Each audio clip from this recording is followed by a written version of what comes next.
히브리서 13장 9절부터 14절까지 읽겠습니다. 여러 가지 다른 교훈에 끌리지 말라. 마음은 은혜로서 굳게 함이 아름다웠고 식물로서 할 것이 아니니 식물로 말미암아 행한 자는 유익을 얻지 못하였느니라. 우리에게 제단이 있는데 그 위에 있는 제물은 장막에서 섬기는 자들이 이 제단에서 먹을 권이 없나니 이는 죄를 위한 짐승의 피는 대제사장이 가지고 성소에 들어가고 그 육체는 영문 밖에서 불사름이니라. 그러므로 예수도 자기 피로서 백성을 거룩해 하려고 성문 밖에서 고난을 받으셨느니라. 그런즉 우리는 그 능력을 지고 영문 밖으로 그에게 나아가자. 우리가 여기는 영구한 도성이 없고 오직 장차 올 것을 찾나니.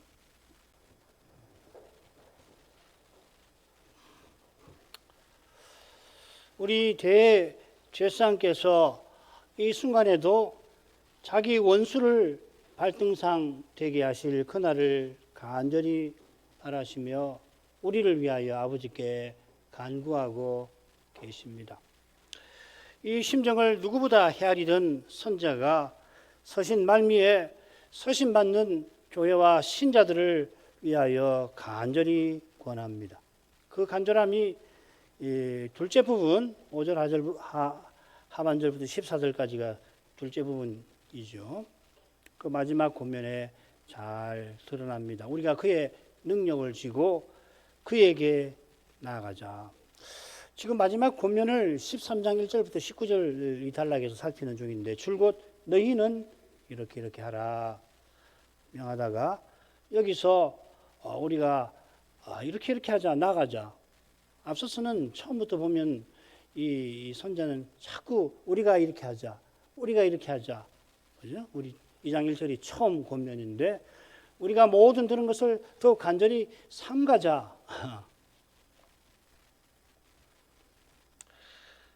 선자가 권하는 고난의 주제가 바로 앞에 나온 명령들에 스며들어 있습니다. 영원히 동일하신 그리스도께서 어제 우리를 위하여 고난 받으셨고 오늘 우리와 함께 고난 받고 계십니다. 이는 우리가 영원히 주님처럼 살게 하심입니다. 지난 시간에 이어서 둘째 부분 보죠. 우리가 셋으로 나누는데 7절, 8절을 처음 부분, 5절 둘째 부분 셋으로 나누어서 첫째 토막이 5절 하반절과 6절이고 둘째 토막이 7절부터 12절인데 8절까지를 봤죠. 워낙에 단락이 정교해서 구분하기가 복잡한데 오늘 9절 보십시다. 지난번 7절, 8절이 이 둘째 토막의 첫째 부분입니다. 9절이 두 번째고 그 다음에 10절부터 12절이 세 번째가 될 것입니다. 9절 읽겠습니다. 여러 가지 다른 교훈에 끌리지 말라. 마음은 은혜로서 굳게 함이 아름답고 식물로서 할 것이 아니니 식물로 말미암아 행한 자는 유익을 얻지 못하였느니라. 이 다른 교훈들은 식물로서 음식이죠. 먹는 것으로서 마음을 굳게 하려는 것입니다. 우리 마음은 은혜로서 굳게 해야 하는데 이 은혜에 멀어지게 하는 위험이 서신받는 신자들에게 있었던 것 같아요. 선자는 그 위험에 빠지지 않게 하려고 다른 교훈들을 줬는 자, 아마 전하는 자들일 텐데 아무 유익을 얻지 못했다 그렇게 지적을 합니다. 우선 여러 가지 다른 교훈이 뭔가 보십시다. 우선 이 교훈들은 여러 가지예요. 이 교훈이라는 표현이 히브리서에 한 번 더 나옵니다. 히브리서에는 두 번만 나오는 단어가 굉장히 많아요. 저도 이번에 강의하면서 발견한 건데 언제 한번 목록을 제가 한번 싹 만들어서 나눠드리고 싶습니다. 6절 2절에 나오는데 거기 교훈은 뭐라고 되어 있냐면 그리스도도의 초보에 속하는 거라 하고서 예를 들어서 세례들, 안수, 부활, 심판에 관한 교훈이라고 되어 있습니다. 여러 가지 초보 도리들을 열거하고서 그것들에 관한 하나의 교훈이라고 되어 있습니다. 이 교훈을 전하는 말씀을 저지라고 불렀고, 서신받는 신자들의 힘든 문제를 해결하는 말씀을 단단한 식물이라 구분을 합니다만, 젖과 단단한 식물 둘은 함께 그리스도의 도에 속합니다. 요컨대 선자는 여러 가지 교훈들을 그리스도의 하나된 교훈과 대조를 하고 있습니다. 잡다하다 이 말입니다. 결국 통일성이 없다 하는 이야기예요. 사도들이 이 표적과 여러 가지 능력들과 성신의 은사들을 발휘했는데, 여러 가지란 말이 같은 말입니다. 여기 딱 한 번 나옵니다. 여기 히브리서에 두 번 나오는 낱말 중에 또 하나의 여러 가지가, 여러 가지 능력들을, 표적들을 발휘한 것도 처음에 주로 말씀하신 교훈의 그 하나된 교훈을 확정하기 위한 것이죠. 이게 대조를 하고 있는 겁니다. 따라서 여러 가지 교훈들은 주께서 사도들에게 말씀하시고 사도가 받아서 전한 교훈과 다른 것입니다. 흥미롭게도 이 다른이라는 말을 역시 또 한 번 써요. 어디에 나오냐면 11장 13절에 거기 나그네라고 번역을 하고, 이 낱말은 나그네라는 말입니다. 베드로 전서에도 나오는 말이고 여러 군데 다르다는 말을 나그네라고 흔히 쓰는 낯설다 이 말이죠. 아브라함이 믿음으로 하늘 본향을 향하면서 이 세상에서 나그네로 살았는데, 이런 나그네를 사랑하라고 셋째 단락 처음에 보냈죠. 나그네 사랑, 나그네 대접, 손님 대접. 이런 나그네에게 여러 가지 교훈들은 낯선 겁니다. 우리에게는 낯선 거예요. 주님의 교회에서는 이 낯선 거란 말이죠. 뭐 저런 게 다 있어? 무슨 저런 소리를 다 한단 말인가? 이런 거란 말이죠. 이 교훈은 하늘에 우리가 이를 하늘 본향에 이상한 거고, 우리가 이른 하늘 본향, 우리가 이른 하늘 성소에 괴성한 겁니다. 예배에서 이런 소리, 이런 교훈들을 가르치면 안 된다는 이야기를 지금 하고 있는 겁니다. 여러 가지 교훈들에 끌리지 말라고 선자가 당부를 합니다. 이 낱말이 드문 낱말입니다. 어디 나오냐면 겟세마네 주님의 간구에 나오는데, 주님께서 할 수만 있다면 이 잔을 내게서 옮겨 주십시오 할 때 그 옮겨라는 말입니다. 이거는 능동이고 여기는 수동태로 쓰였습니다. 주님께서 아버지의 사랑을 바라고 옮겨달라고 간구하셨지만은, 그러나 아버지의 사랑에 이끌려서 이 잔을 받으셨죠. 또 한 번 이 낱말이 신약 성경에 사용되는데 어디 나오냐면은 유다서에 나와요. 바람에 불려가는 물 없는 구름이라고 거짓 선생을 이야기합니다. 이 물 없는 구름은 이어 열매 없는 나무, 가을나무와 마찬가지로 이 거짓 선생들은 마치 소망, 구원을 줄 것처럼 말하지만 결국은 절망과 멸망을 안겨다 주는 사람이라고 하는 것을 씁니다. 유다서전에 배웠죠. 바람이 불어서 구름이 와가지고 이제 비가 오겠구나 기대했는데, 바람에 불려 그냥 사라지고 맙니다. 다시 쨍쨍합니다. 이 중동의 이 기후를 생각해야죠. 비가 아주 귀한 지방이잖아요. 그래서 바람이 불어서 구름이 몰려오니까 이제 비가 오겠구나 했더니 다시 바람이 계속 불더니 구름이 싹 없어버렸다는 겁니다. 자, 이런 이미지들을 말씀드리는 건 뭐냐면, 다른 교훈들에 이끌린다는 것은 결국 배도의 물결에 떠내려가는 것을 암시하는 것 같아요. 여러 가지 교훈에 끌려가지 말라고 당부하고는 이유를 댑니다. 마음은 은혜로서 굳게 함이 아름답고 식물로서 할 것이 아니니라. 히브리서의 은혜가 모두 8번 나오는데 한 번은 감사라는 뜻이에요. 12장에 나오죠. 나머지는 구원의 은혜를 가리킵니다. 7구절을 보면은, 이 히브리서 2장 9절부터 보면은 이 배도의 위험을 염두에 둔 말씀들이 여러 나와요. 가령 하나님의 은혜에 이르지 못하는 거, 이 배도죠, 그죠? 바로 이어서 에서 이야기가 나오고 그러지 않습니까? 쓴쑥 이야기가 나오죠, 그죠? 쓴뿌리가 나온다는 거, 그 배도 이야기라고 말씀을 드렸죠. 이것과 정반대되는 것이 은혜로서 마음을 굳게 하는 것입니다. 이 굳게 함이라는 말도 히브리서에 단 2번 나오는데, 이 특별히 짝을 이루는 둘째 대목에 베드로를 경고하는 첫 번째 경고, 2장 1절부터 4절까지가 첫 번째 경고인데 거기 3절에 나와요. 사도들이 주께 받은 말씀을 다른 이들에게 전해서 과연 진리임을 확증하였습니다. 이 확증한다는 말이에요. 그처럼 우리 마음이 때를 따라 돕는 은혜를 계속해서 힘입어서 하늘 본향에 하늘 성소에 들어갈 때까지 흔들리지 않게 돼야 합니다. 이게 확증한다는 말이에요. 굳게 한다는 말입니다. 이 은혜가 서신 받는 신자들에게 절실했고 이 서신을 살피고 있는 우리에게도 실로 절실합니다. 때를 따라 돕는 은혜를 구해야 합니다. 그런데 서신 받는 신자들이 식물로서 마음을 굳게 하라는 이 거짓 교훈들에 끌려갈 위험에 처해 있습니다. 그런데 어떤 상황인지 정확하게 알 길은 없어요. 신약 성경의 대체적인 경향인데 문제가 뭔지는 알겠는데 정확히 뭔지는 알려주지 않습니다. 왜냐하면 서신 받는 사람들은 다 알거든요. 우리는 그 정황을 모르니까 불리하죠. 동시에 불리하지만 오늘날 우리에게 적용할 수는 할 여지는 더 생기는 거죠. 자, 그럼 다음 시간 다음에 이야기를 하죠. 식물로 말미암아 행한 자는 유익을 얻지 못했다.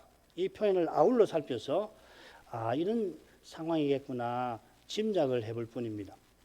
여러 가지 교훈을 말하는데 결국은 뭐냐면 식물로 행하는 자들이라 하는 겁니다. 말은 많은데 결국은 먹는 것과 관련해서 뭔 주장을 강하게 하던 자들이라는 겁니다. 서신 받는 교회에 이런저런 교훈들이 여러 교사들을 통해서 서로 다른 교사들을 통해서 전해진 것인가 아니면 같은 거짓 선생들이 여러 교훈들을 전한 것인가 이것도 알기가 어려운데 중요한 건 전해진 교훈은 여럿이라도 결국 이들은 식물로 말미암아 행하는 자들이다. 대단한 이야기를 하고 종교에 무슨 그럴듯한 이야기 하는데 먹는 것과 관련된 어떤 이 준칙을 강조한다는 이야기입니다. 결론만 말씀드리죠. 금욕주의를 가리키는 자들 같습니다. 음식을 믿음으로 사는 것은 음식을 자제하는 거다. 요걸 대단한 가르침으로 가르치는 자들 같아요. 그 밑에는 이제 설명인데요. 예를 들면 우리가 곧 살필 로마서 14장에 보면 고기 먹는 문제로 서로 다투지요. 아마 이 고기 먹지 않는 자들이 유대인들 같은데 우상에게 드린 고기를 깊이 했을 겁니다. 이게 이제 고린도 전서 8장부터 10장에 다뤄지고 있잖아요. 고린도 교회에 우상에게 드린 고기를 먹지 아니하는 사람이 있는가 하면 이건 시장에 내다 판 고기입니다. 당시 이제 우상에게 드리고 나면 그 고기를 시장에 팔아요. 그러면 그 우상 제사하는 옆에 보면 고기 시장이 있는데 상점이 있는데 거기는 우상에게 드린 고기만 있는 게 아니라 달리 도축한 고기도 와서 같이 놓는단 말이에요. 그러니까 거기 보면 묻지 말고 먹으라 하는 말이 이게 이 우상에게 드린 고기요 하고 굳이 상인에게 묻지 마라 하는 그런 암시가 있습니다. 그렇게 하지 말고 그냥 먹어라. 왜냐하면 우상 아무것도 아니다 하는 거죠. 그런 사람이 있는가 하면 심지어 나는 이미 부활에 이르렀으니 이렇기 때문에 내가 몸으로 하는 건 아무 상관없다. 우상 제사에 하듯이 우상 제사에 가서 우상 섬기는 사람들하고 같이 식사를 해도 나는 상관없다 하는 사람도 있죠. 거기에 대해서는 바울이 그건 죄다. 그렇게 하면 안 된다. 이야기를 하는 거죠. 믿음이 약해갖고서 우상에게 드린 음식을 고기를 물려서 그걸 상점에서 사 먹어야 되나 그 죄 짓는 거 아닌가 하고서 조심하는 사람 있는데 그럴 필요 없다. 아무것도 아니다. 우상은 아무것도 아니지 않느냐. 그거 먹어라. 그 대신 믿음을 자신의 양심을 위해서 묻지 말고 그냥 먹어라. 남의 집에 초청을 받아가시라도 이거 우상에게 드린 고기로 요리한 거요. 묻지 말고 그냥 먹어라. 괜찮다.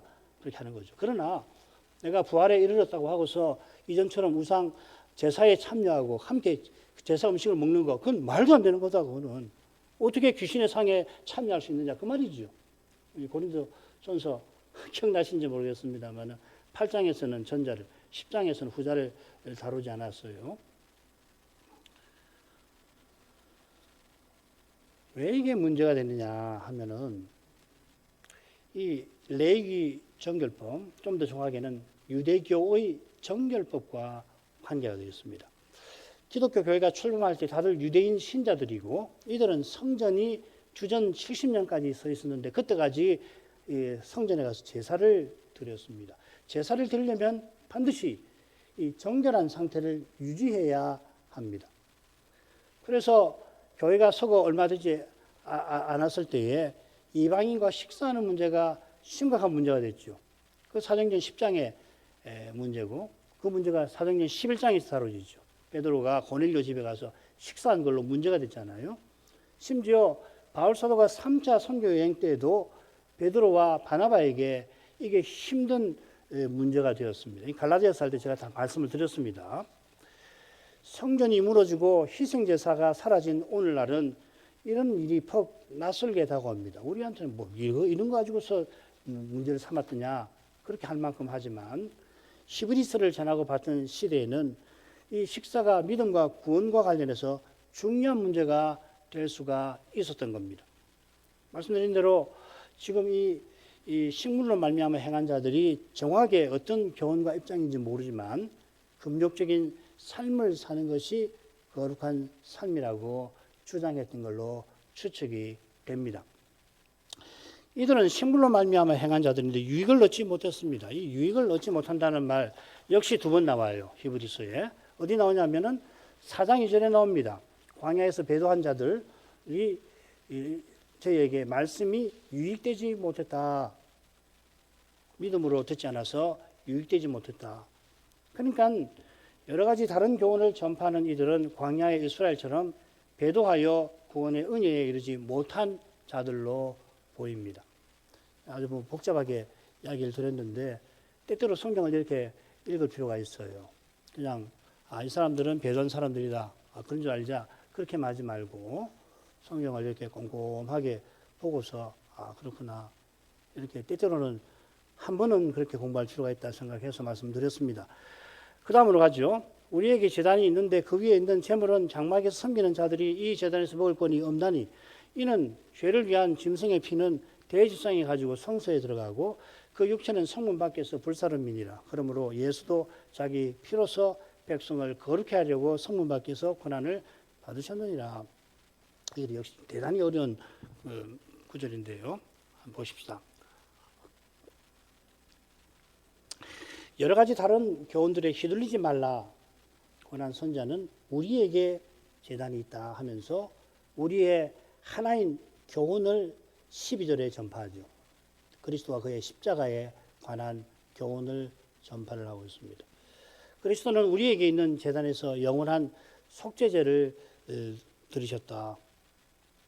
이 교훈이 식물과 무슨 상관이 있는지 우리에게 있는 성전이라고 할 수 있는데 성전이라고 하는 게 더 정확할지 모르겠습니다. 10절 끝에 밝힙니다. 우리에게 있다 하는 표현이 히브리서에 적어도 6번 나와요.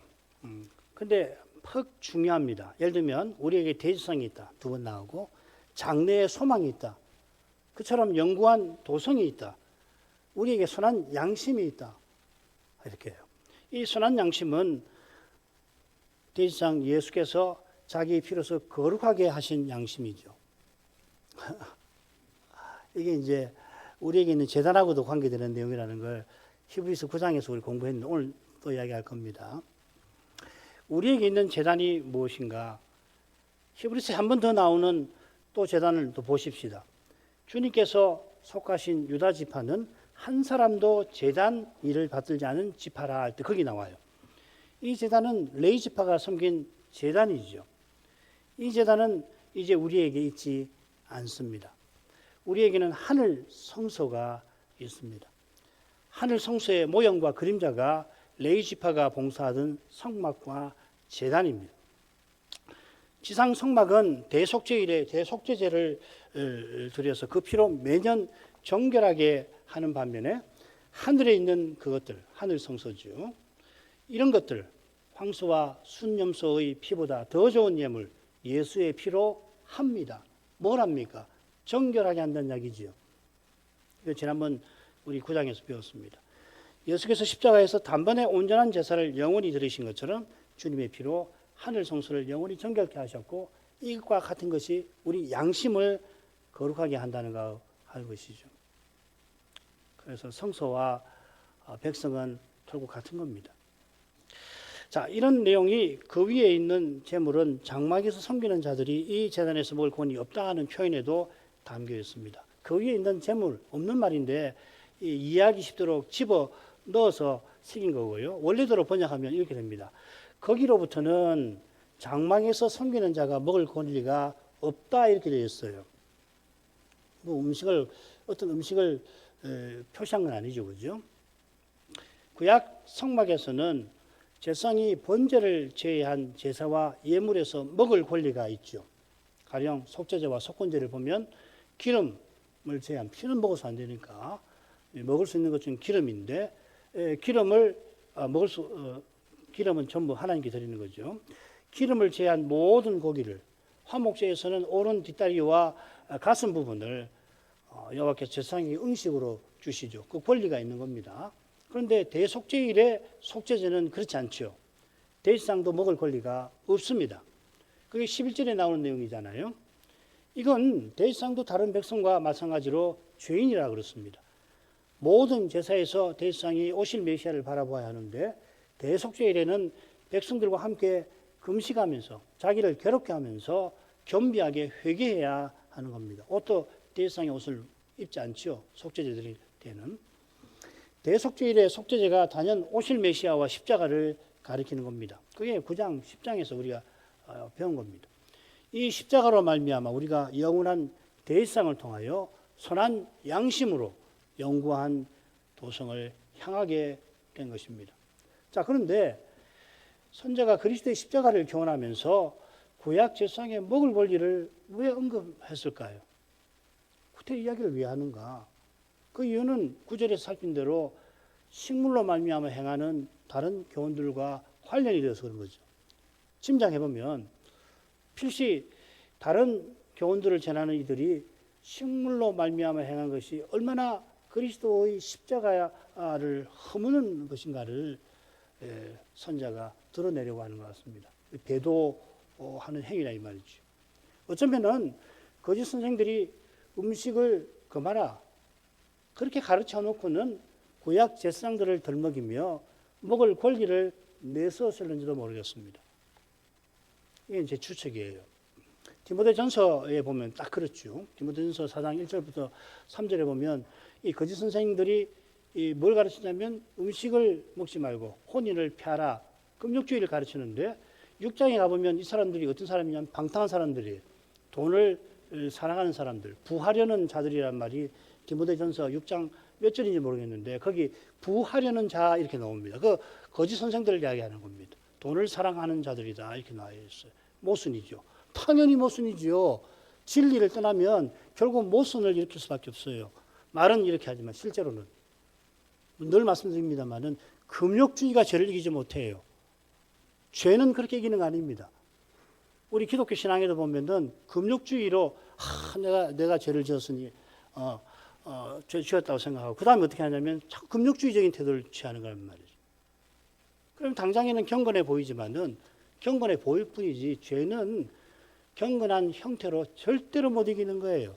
첫째로 자기가 죄인 것을 하나님 앞에 철저히 깨달아야 해요. 둘째로 죄가 얼마나 무서운가를 하나님 말씀에서 뼈저리게 느끼면 그러면은 겸손해져서 그리스도의 공의를 날마다 의지하고 성신을 전심으로 의지할 수밖에 없어요. 그렇게 해서 죄를 자꾸 이기는 거지 주님의 은혜로 이기게 되는 거지 금욕주의 가지고 안 되는데 희한하게 희한한 게 아니라 당연하게 죄는 욕심에서 나오는 거니까 그 욕심을 억제하면 죄를 짓지 않겠다라고 하는 본능이 생기는 거라고. 불교가 대표적이잖아요. 멀리 볼 거 없어요. 기독교도 마찬가지예요. 여러분 신앙생활 하신 거 보세요. 그래서 죄를 지으면 회개부터 해야 되는데 하나님 다음부터는 안 그렇게 해요. 그렇게 한단 말이에요. 그리고서는 다음부터는 뭘 어떻게 해요? 자제하는 거죠. 자제한다고 해서 죄 안 짓는 거 아니잖아요. 하나님하고 타협한단 말이죠. 다음부터는 안 그렇게 해요. 봐주십시오. 봐주실 수가 없어요. 그건 죄를 이길 수 있는 방법이 아니거든요. 내가 이렇게 죄를 지었습니다. 내가 누구보다 죄인입니다. 그리스도의 공의가 날마다 저에게 필요합니다. 인생이 이렇게 연약한 것을 깨닫게 하시는 겁니다. 그렇게 해서 공의를 의지하고 성신을 의지해서 은혜의 방도를 부지런히 사용해야죠. 그게 뭡니까? 말씀, 성례, 기도 아니에요. 자, 이건 또 다음에 별도 하도록 하고요. 선자는 이런 정황에 비춰서 한번 보십시다. 선자는 구약 제사장들의 제사들이 제사에서 먹을 권리가 없는 대속죄일의 속죄제를 굳이 들어서 거짓 선생들이 악한 정욕을 지적하고는 신자들더러 그리스도의 교훈을 좇는 삶을 살아라. 대속죄일에서 주님이 이루신 그 은혜를 깨닫고 그리스도처럼 고난받으라 이 말이죠. 그래서 그리스도의 교훈을 좇는 삶을 다음 시간에서는 제사의 관점에서 다루게 될 것입니다. 이런 제사가 우리에게 있는 제단과 붙어 있는 겁니다. 우리의 제단은 하늘 성소에 있는 건데 우리가 하늘 성소 예배에 참여하니까 하나님이 기뻐하시는 제사를 우리가 드릴 수가 있는 거죠. 어떻게 드릴 수 있느냐? 그리스도의 십자가를 깨닫는 데에서. 자, 이게 12절에 담겨 있는 내용 같아요. 그러므로 예수도 자기 피로서 백성을 거룩해 하려고 성문 밖에서 고난을 받으셨느니라. 그러므로 예수도라고 한 것은 예수님이 대속죄일 규례를 성취하셨다는 뜻입니다. 성취하신 목적이 자기 피로 백성을 거룩해 하시는 겁니다. 짝을 이루는 둘째 부분에서도 예수님을 거룩하게 하시는 분, 우리를 거룩하게 함을 입은 자라고 표현하죠. 거룩하게 하신다는 말은 하나님을 가까이 할 수 있게 한다는 겁니다. 그래서 하나님을 가까이 하면 거룩함이 되는 거죠. 똑같지 않습니다. 제가 분명히 구분했죠. 거룩하게 가까이 할 수 있게 하는 것. 이게 칭의예요. 어렵다 하심입니다. 거룩하게 하나님을 가까이 하는 것은 거룩함입니다. 바울 사도가 말하는 어렵다 하심 그리고 거룩하게 하심. 요리문답에서 성화, 칭의와 성화를 그렇게 구분하는 거죠. 거룩하게 하는 것은 법적인 자격을 부여하는 거고 히브리서는 예배할 수 있는 하나님께 나아갈 수 있는 자격을 부여하는 것입니다. 주님께서 우리를 거룩하게 하시는 목적은 하나님을 가까이 해서 결국 영광에 들어가게 하시는 거죠. 이거 다 바울이 다 가르치는 겁니다. 로마서 8장에서 8장 17절이 그것이죠. 이 주제가 셋째 도막에서 곧 다루어집니다. 이 목적을 위해서 주님이 이 성문 밖에서 고난을 받으셨다 했습니다. 이것은 대속죄일 규례를 성취하신 일입니다. 대속죄일의 속죄제로 수소와 순염소를 드릴 때에 그 피는 지성소까지 뿌리고 그 육체는 영문 밖에서 불사릅니다. 피, 기름은 당연히 여호와께 연기로 바꿔 드리는 거죠. 향기로운 냄새로. 나머지 모든 거 가죽이죠, 고기죠, 그리고 똥이죠. 이건 영문, 영이 진영할 때 그 영입니다. 진박에서 진박 정결한 곳에서 불사릅니다. 이 불사른다는 말은 이 번제단에서 연기로 바꾸는 것과 전혀 다른 말입니다. 말이 다릅니다. 이 불사른다는 샤라프란 말이고 이 카타르란 말입니다. 말 자체가 달라요. 연기로 바꾼 분향이라고 해야 됩니다. 그래 기름은 영광구름 속으로 올라가죠. 향기로운 냄새가 되는 거 아니에요? 우리의 기도가 섬김이죠. 우리의 기도를 하나님이 향기로운 냄새로 기뻐하시도록 드리는 것이 우리가 제사장으로서 기도드리는 직무죠. 그죠? 기도가 그런 면이 있는 겁니다. 자꾸 하나님 뭐 주십시오. 물론 그 필요해요. 우리는 뭐 너무도 가난한 존재라서 필요한데 동시에 하나님을 기쁘시게 하는 거예요. 그리스도 안에서 기도하면 하나님이 우리 기도를 들으시고 기뻐하시는 거라고. 기도할 수 없는데 탄식하며 기도할 때도 아이고 네가 이렇게 기도하는구나 기뻐하시는 거라고. 우리는 이로써 제사장 직무를 하는 거 예배도 마찬가지입니다. 우리가 제사장으로 직무를 하는 겁니다. 이런 것도 우리가 레위기나 이런 데서 배웠는데 이 말씀에서도 드러나고 있습니다. 나머지는 피와 기름을 제외하고는 진 밖에서 부정한 똥을 없애듯이 부정한 가죽을 없애듯이 가죽도 사실은 부정한 거죠. 사실은 함께 불살라 없습니다. 이거는 아사셀 염소에게 모든 죄를 전가해서 무인지경으로 보내는 것과 비슷합니다. 그처럼 주님께서 진 밖에서 그러니까 성문 밖이죠. 문둥병자가 추방되어 사는 거기서 저주를 진노를 받으신 것입니다. 갈라디아서 3장 13절이 그거죠. 예컨대 죄 없으신 주님이 고난을 받으신 겁니다. 고난은 죄 짓는 것하고 전혀 다른 거죠. 죄와 싸우면서, 죄와 대면하면서 겪는 것이 고난이잖아요. 자, 넘어가십시다. 주님께서 고난 받으신 목적이 우리를 거룩하게 하려 하신 데 있는데, 우리를 거룩하게 하신 그 뜻이 뭔가, 궁극적인 목적은 뭔가, 이 13, 14절에 나옵니다.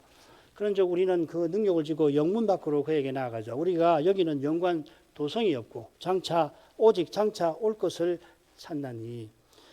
거룩하게 하신 뜻은, 궁극적인 뜻은 14절에 나온 것처럼 영관 도성에 이르게 하는 겁니다. 이게 십자가에서 고난받으신 목적이, 최종 목적입니다.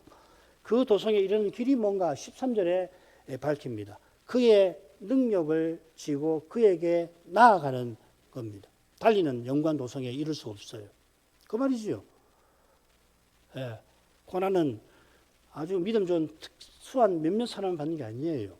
영관 도성에 나가려면 그리스도의 능력을 지고 그에게 나아가야만 가능한 거라고요. 이건 히브리서만 아니라 로마서 모든 성경이 교훈하는 겁니다. 그런즉 한 것은 주님이 우리를 거룩하게 하려고 고난 받으신 것을 가리킵니다.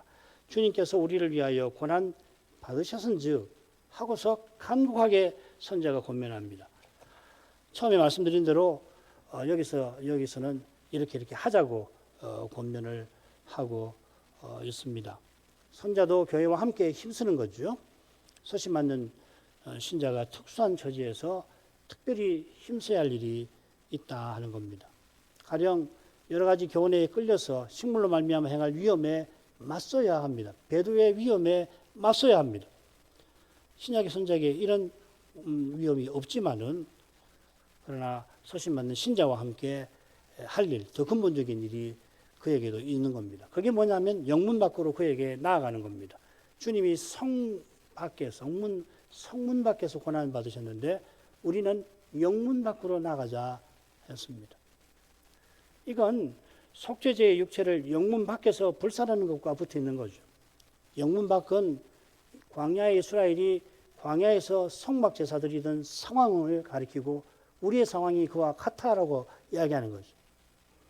이스라엘이 가나안에 들어와서는, 그래서 예루살렘에 성을 세우고 성문에 성전을 세운, 성 안에 성전을 세운 때라서 예수님은 대속죄일 규례를 이루시려고 성 밖에서 고난을 받으셨습니다.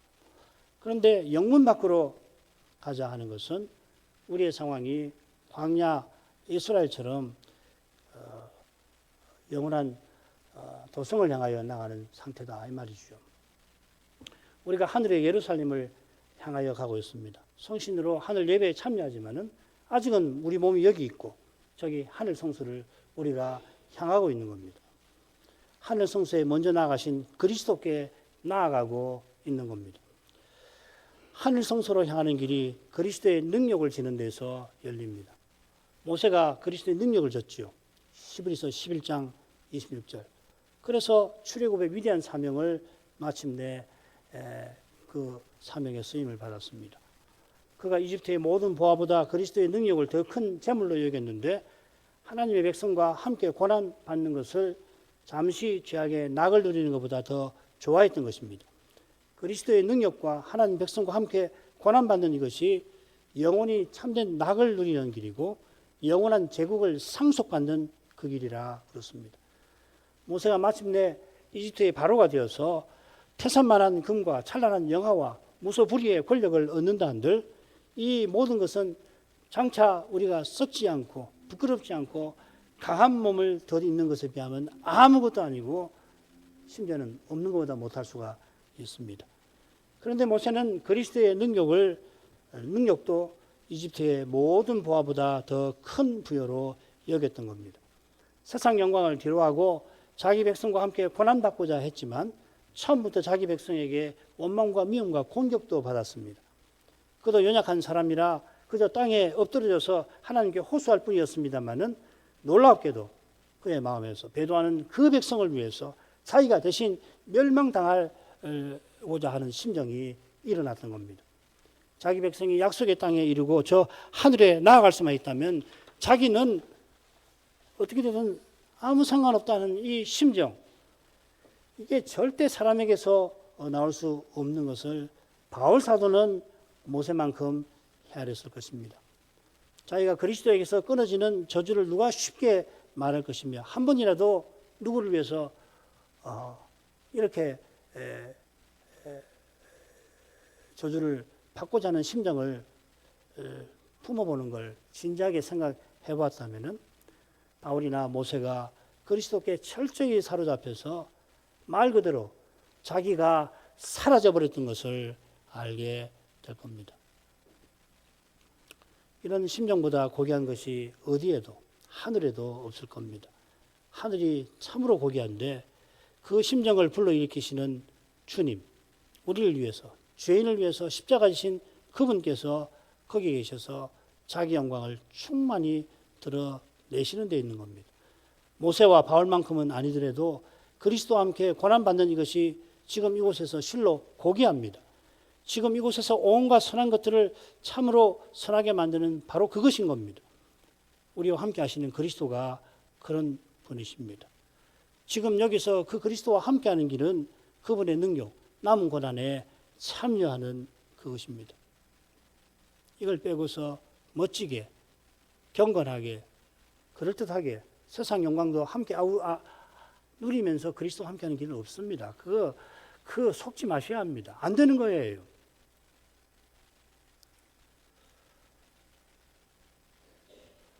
오직 그 길이 영관 도성에 이르는 길입니다. 14절은 이는 함이니라. 왜냐하면 우리에게 여기는 영관 도성이 없기 때문이에요. 그렇습니다. 10절에 우리에게 제단이 있다고 했는데 그 제단은 우리에게 있는 영관 도성에 속한 것일 겁니다. 영관 도성은 동시에 성소입니다. 저 하늘에 있는 제단은 번제단이 아니라 향단입니다. 우리 주님께서 단번에 영원한 제사를 이미 드리신 까닭에 번제단이 거기 있을 필요가 없습니다. 영원한 대지상은 하늘 성소에서 분향하고 계십니다. 히브리서 7장 25절이 그 말 아니에요. 기도하신다는 말이 분향하신다는 이야기단 말이죠. 계시록 8장 2절 이하가 바로 그걸 이야기하는 거 아닙니까? 이 성소가 바로 아브라함을 위시한 믿음의 선진들이 멀리서 바라보았던 하늘의 성, 하나님이 경영하시고 지으시는 터가 있는 성입니다. 자, 이거 우리가 12장 마지막 부분에서 봤으니까 넘어가죠. 주님께서 저와 상관없이 두 번째 나타나실 때에 이 영원한 성, 하나님 나라가 완성될 겁니다. 이것이 바로 장차올 도성에 담긴 뜻이기도 합니다. 구약에서 보면은 장차올 성이 이미 온 것이기도 합니다만은 아울러 이미 온 하나님 나라는 장차 완성되어 나타날 겁니다. 주님이 다시 오실 거지만 이미 오셔서 성신으로 우리 안에 계시지 않습니까? 하나님 나라는 왔고 올 것입니다. 우리 안에 계시니 우리가 그리스도와 함께 고난받습니다만은 이 고난이 채워지는 그날 우리가 그리스도와 함께 영광을 누릴 것입니다. 로마서 8장 17절이 그것입니다. 그때 그 나라를 그리스도와 함께 상속하게 될 겁니다. 지금 우리가 그 순간을 간절히 바라며 그 나라를 향합니다. 이게 찾는다는 말입니다. 아브라함과 사라가 하늘 본향을 찾았다 할 때 그 말입니다. 우리도 이 세상에서 행인으로 살면서 저 영원한 도성을 향하여 오늘도 걸어갑니다. 우리의 모든 기쁨이 저 도성에 있듯이 저 도성을 향하여 걸어가는 그 길에 그 기쁨을 미리 맛보게 하십니다. 이 기쁨이 있어서 모세처럼 바울처럼 그리스도의 능력을 우리가 기꺼이 짊어지게 되는 것입니다. 기도하겠습니다. 거룩하신 아버지, 신약의 선자가 그리스도의 능력을 지고 영문 밖에 그리스도에게로 나아가자 저는 그 심정을 더욱 헤아리게 됩니다. 그 심정은 서신받는 신자들이 그 시대의 심각한 도전을 이기고서 저 복된 목표를 향하여 전진하기만을 간절히 바랐던 심정입니다. 이 심정이 이 시대의 참된 교회와 신자들에게도 절실한 줄 압니다. 이 심정이 아니면은 이 시대의 도전 자체를 외면하기 쉽고 이 시대 교회들의 만연한 태도, 곧 육신을 좇는 태도로 행하지 않을 수가 없게 될 것입니다. 그만큼 세상은 점점 어두워갑니다만은 이 세상은 정반대로 생각하고 저 두려운 순간을 향하여 이제도 치닫고 있습니다. 주님께서 성문 밖에 나가 고난 받으실 만큼 사랑해 주신 이 주의 백성들 하나님 아버지께서 긍휼히 여겨 주셔서 순전한 믿음으로 이 시대를 살아가도록 이끌어 주시기를 간절히 구합니다. 순전한 믿음을 저희에게 내려주시옵소서. 예수님 이름으로 기도합니다. 아멘.